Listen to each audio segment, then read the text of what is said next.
Cyclone Tej as a very severe cyclonic storm यानी कि category 1 की शिद्दत से कल रात यमन के साहिली इलाकों से टकरा चुका है।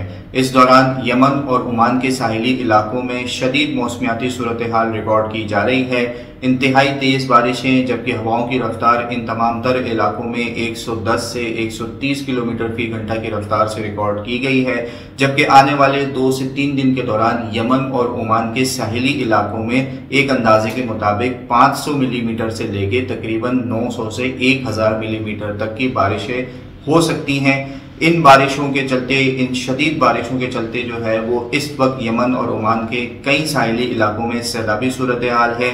जबकि तूफ़ान चूँकि ज़मीनी इलाकों से टकर चुका है, आहिस्ता आहिस्ता खुश्क हवाओं इसके ऊपर जो है वो असरअंदाज हो रही हैं और अगले 1 से 2 दिन के दौरान जो है वो इसकी शिद्दत में बातदरीज तेज़ी से कमी आएगी। और उम्मीद इस बात की है कि 2 से 3 दिन के दौरान जो है ये तूफ़ान मुकम्मल तौर पर ख़त्म हो जाएगा।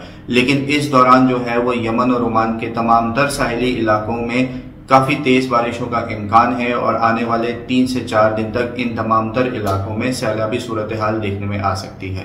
बाद 2 से 3 दिन बाद जैसे ही ये तूफ़ान की शिद्दत ख़त्म हो जाएगी, तूफ़ान ख़त्म हो जाएगा, 3 से 4 दिन बाद जो है वो इन तमाम तर इलाकों में मौसम काफ़ी हद तक बेहतर हो जाएगा।